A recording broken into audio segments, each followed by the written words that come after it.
लोगों ने रिकमेंड किया था भारत सरकार को कि जो आरक्षण की सीमा जो महागठबंधन सरकार ने बढ़ाया है पिछड़े अति पिछड़े दलित आदिवासियों का, इसको शेड्यूल 9 में भारत सरकार जो है वो डाले।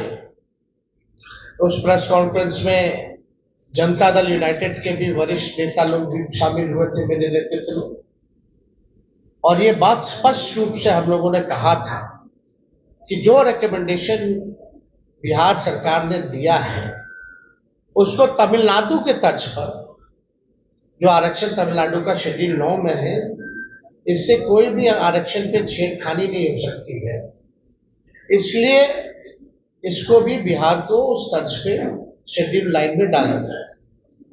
आप सब लोगों को पता है कि हमारे प्रस्ताव पर सभी दल के प्रतिनिधि मंडल प्रधानमंत्री से भी मिले, उस समय भी मना कर दिया गया। तो हम लोगों का संकल्प था और राष्ट्रीय जनता दल की पूरी लड़ाई सड़कों पर भी पहले भी हुई थी कि भाई जातीय गणना जो है पूरे देश में होनी चाहिए।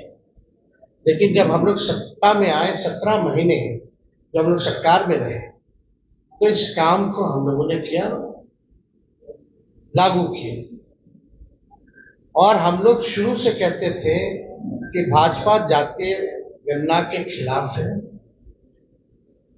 भारतीय जनता पार्टी बिहार को विशेष राज्य का दर्जा नहीं देना चाहती है, और भारतीय जनता पार्टी जो है शेड्यूल 9 में जो महागठबंधन की सरकार ने आरक्षण पिछड़ों का अति पिछड़ों का जो बढ़ाया है उसको डालना नहीं चाहती है अनुसूची 9 में।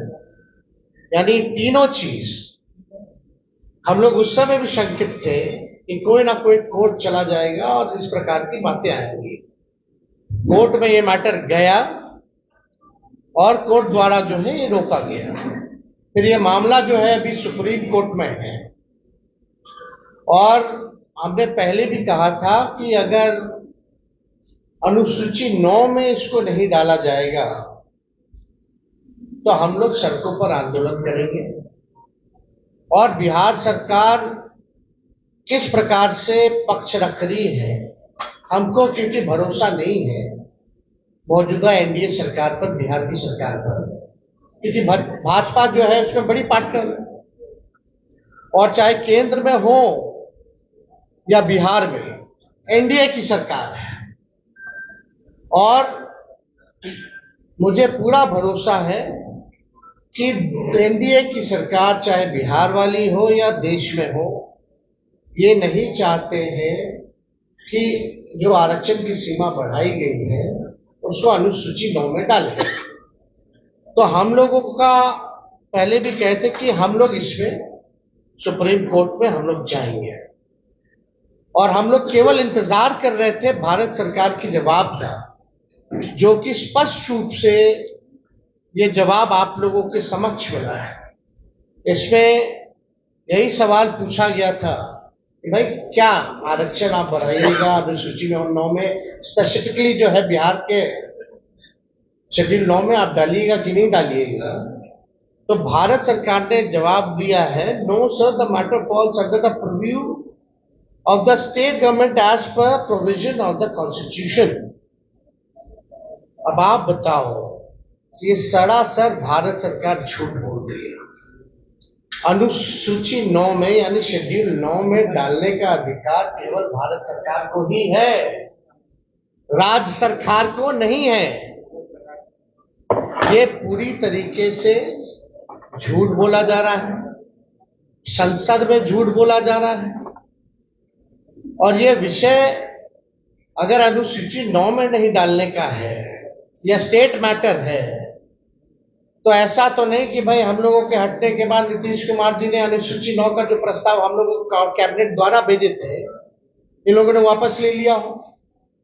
क्योंकि उस समय तात्कालिक जो अभी भी गृह मंत्री आपके अमित शाह जी हैं, उस समय जब ईस्ट जोन का जो बैठक चल रहा था उसमें भी हम लोगों ने प्रस्ताव रखा, उनसे मांग की थी कि इसको अनुसूची 9 में डाला जाए। अब मामला है कि कोई भी, चाहे नीतीश कुमार जी हो, जनता दल यूनाइटेड के कोई नेता हो, सभी लोगों के मुंह में दही जमा हुआ है। कोई भी इसको लेकर के आवाज नहीं उठा रहा है। जब हम लोगों ने किया था इस काम को तो बड़े ढिढोरे पीटे जा रहे थे जनता दल यूनाइटेड के द्वारा। अब करेगा कौन? करने वाले भी तो वही है। Janata Dal United is the part of the government of India. तो ये खेल जो ये लोग खेलना चाह रहे हैं, ये साफ दिखाता है कि इनके नियत पे सवाल उठ रहा है, कि इनके नियत ही नहीं है कि इसको शेड्यूल 9 में किया जाए। ये पिछड़े, अति पिछड़े, दलित, महादलित, आदिवासियों के हित में जो काम हुआ है उसको ये लोग नहीं चाहते, स्वीकारना नहीं चाहते, और इसको पूरी तरीके से फंसाया जा रहा है। बिहार सरकार द्वारा कोई ट्रांसपेरेंसी नहीं रखी गई है। जब हम लोग जाति आधारित गणना करा रहे थे तो पूरी तरीके से ट्रांसपेरेंसी रखी गई थी कि कौन से स्टेज पे हम लोग हैं, क्या हो रहा है, नहीं हो रहा है, लोगों को जानकारी प्राप्त होती थी। अब बिहार सरकार सुप्रीम कोर्ट में क्या स्टैंड ले रही है? नहीं ले रही है। मुख्यमंत्री